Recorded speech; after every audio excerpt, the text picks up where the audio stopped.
دیکھیے جو حضرت بل کا ثانیہ ہوا، جو وہاں گستاخی ہوئی، جس کی وجہ سے وہاں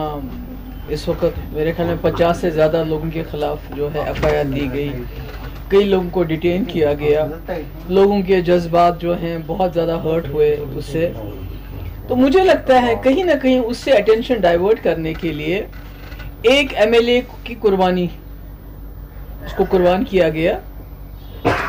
تاکہ یہ جو اتنا بڑا مسئلہ ہے، یہاں کے لوگوں کی جو میجورٹی کمیونٹی ہے ان کے جذبات کو ٹھیس پہنچائی، اور بجائے اس کے کہ ایکشن ہوتا وقف بورڈ کے خلاف، چیئر پرسن کے خلاف معافی مانگتے، بلکہ الٹا لوگوں کو ہی ڈیٹین کیا گیا، لوگوں کے خلاف کیس کیا گیا. تو ایسے میں سمجھتی ہوں جو معراج ملک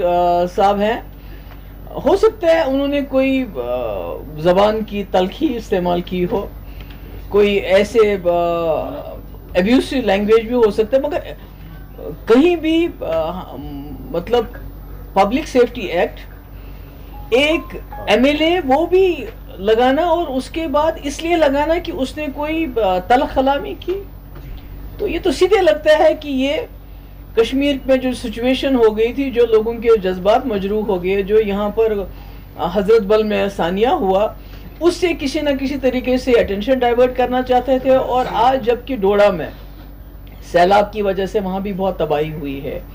کلاؤڈ برسٹ ہوئے ہیں، زمین کھسک گئی ہے، پانی کی بوچھار ہوئی ہے،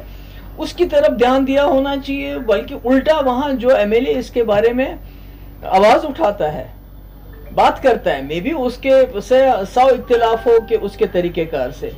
مگر ایک ایم ایل اے کے خلاف پی ایس اے لگانا، اس کو بند کرنا، یہ تو بتاتا ہے کہ جموں کشمیر میں قانون کہاں ہے. تو میری تو یہی گزارش ہوگی ایل جی صاحب سے کہ آپ جو یہاں پر حضرت بل میں جن لوگوں کے خلاف آپ نے کارروائی کی ہے اس کو روک لیجئے، ان کو ایف آئی آر وڈرا کر لیجئے،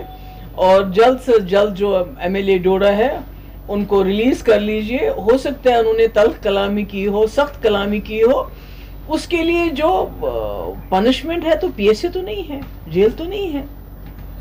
تو اس معاملے کو سلجھائیے. کیونکہ آپ نے دیکھا جب آپ لوگوں کو بند کرنا چاہتے ہیں، ان کے جذبات کے ساتھ کھلواڑ کرتے ہیں، ان کا فریڈم آف ایکسپریشن کرب کرنا چاہتے ہیں، آپ نے دیکھا شری لنکا، آپ نے دیکھا بنگلہ دیش، اب آپ دیکھ رہے ہیں نیپال میں کیا ہو رہا ہے. تو اگر آپ اسی طرح لوگوں کے جذبات کو ایکسپریس کرنے سے روکیں گے، ان کو دبائیں گے، ان کو جیل میں ڈالیں گے، تو سچویشن جو ہے دن بدن اور زیادہ ہاتھ سے نکلتی جائے گی. جیسے ڈوڑا میں اس وقت حالات بنے ہوئے ہیں، وہاں آپ کو سیکشن 163 شاید لگانا پڑا،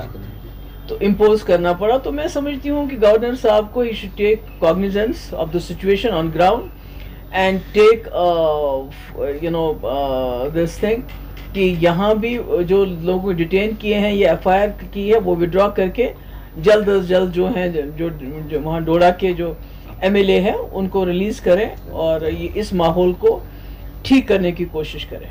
میم کچھ وقت پہلے پارلیمنٹ میں ایک امینڈمنٹ آئی تھی ری آرگنائزیشن ایکٹ میں کہ اگر 30 دن تک کوئی بھی پولیٹیشین بند رہتا ہے کسی چارج میں تو انہیں اپنی پوزیشن کو ویکینٹ کرنا پڑے گا. دو it is in related but اس کو اسی نظریے سے دیکھا جا رہا ہے کہ حال ہی میں فرسٹ ٹائم کسی سٹنگ ایم ایل اے کو اس طریقے سے پی ایس اے کے انڈر بند کیا گیا. دیکھیے جو بھی کچھ ہے یہ مجھے پورا یقین ہے کہ جو کشمیر میں ہوا، جو یہاں ثانیہ ہوا، اس سے دھیان بھٹکانے کی کوشش میں ایک ایم ایل اے کو قربان کیا گیا.